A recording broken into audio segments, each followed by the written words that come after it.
He's fiscally conservative and socially cool. GQ magazine described him as absurdly honest and smart. Gary Johnson isn't the norm in politics. He's the future.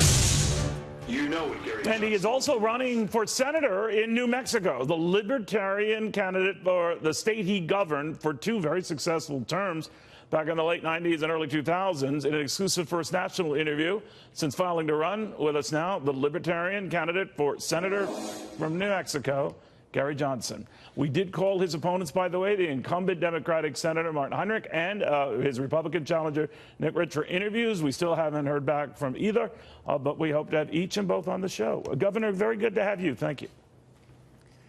Thanks, Neil. This was an unexpected opportunity, completely unplanned, but if it were laid on your plate that you might be able to be elected to the U.S. Senate and be the swing vote in the Senate, I dare say you'd seriously have to consider doing that, and I am doing it. I think there needs to be a voice in Washington when it comes to spending, when it comes to the deficit. I really think that the deficit is the biggest issue facing this country right now, and the eventuality of continuing to print about 25 cents out of every dollar that we spend at some point is going to be horrible inflation.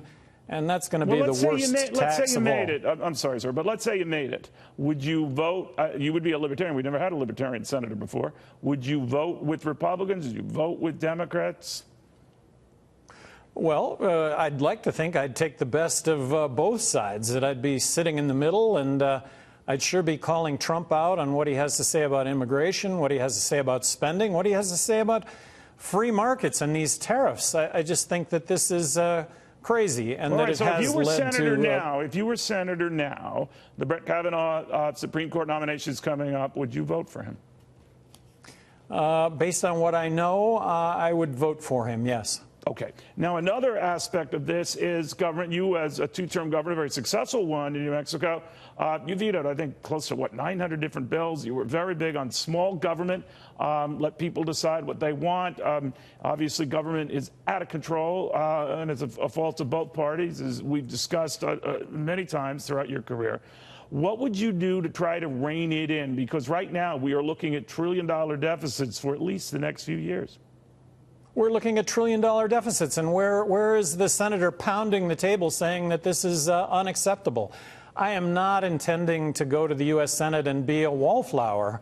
I intend to speak out on these issues. I'm upset. Why is there a Department of Homeland Security? TSA, every time I go through TSA, the non-constitutional zone, I get terribly upset. The federal government is growing. We should be reducing the size and scope of the federal government. And it seems to me that Republicans or Democrats, it doesn't matter, that the size and scope of federal government is increasing, and everybody sees that. All right. Well, you know, you're not polling too badly. The fact that you're a late entrant. One poll, I think, has you at 22% compared to the Republican challenger at 29%. There's Nick Rich. The incumbent senator's at 47%. But that isn't too shabby in a state that Hillary Clinton beat Donald Trump in 2016 by 8 points. So how do you win over those who look at you and say, been there, done that? How do you avoid the Tim Pawlenty fate, where he wanted to come back into the governor's mansion and loses a primary? Well, this is really pivotal on money. Look, it's not about outraising your opponent, but it's having parity when it comes to money. And in the presidential races, look, in 2016, we raised $12 million to Donald Trump and Hillary Clinton's $1.8 billion apiece. So I'm afraid there is a reality attached to having money and being able to get your message out. And look, well, I'm the underdog in this. Almost 10% of the vote in your home state that in an election like that. So that's not too bad. But there are a lot of people just say your time has come and gone, been there, done that. You're kind of quaint with the legalized pot thing and some other views, but that you don't excite them as a senator, you say? Well, we'll see, Neil. I mean, this is putting it on the line, right? You can't win you can't win if you don't line up. And I'm lining up. I'm putting it on the line. Governor, you said that you wouldn't line up. You were done running for office after your last presidential quest. What changed? Well, look, I've always said I don't want to be a U.S. Senator because I think the job involves bellying up to the trough, and that's the last thing we need is more spending. We need to reduce the size and scope of the federal government. So what's laid on my plate is arguably being one of the most powerful U.S. senators right out of the chute because of being the swing vote and how close it will be between Democrats and Republicans and how the swing vote might actually determine Senate outcomes. That's terribly exciting, in my opinion. And this is a race that, for me, will be about 9 weeks. I can do anything for 9 weeks. Well, also, you're very physically fit. You climb mountains, marathons, God bless you. But, I mean, you're going to have to rely on a lot because you might not get a lot of money, and then there might be resistance to a third-party candidate. But let's say you do make it and into the Senate, and you're in the middle of this trade war that could still be going on.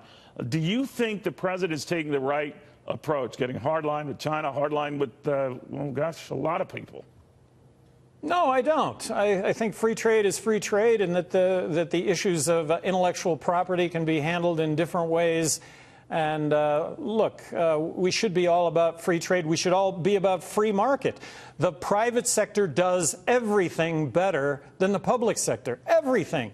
And yet we continue to expand government. We continue to expect government to do things that really it's incapable of doing. All right, so you want smaller government. You also want to rein in entitlements and their growth. You know how that has gone in the past on Capitol Hill. Who are you more aligned with? That was something that Paul Ryan was big at trying to curb, and you know how that went.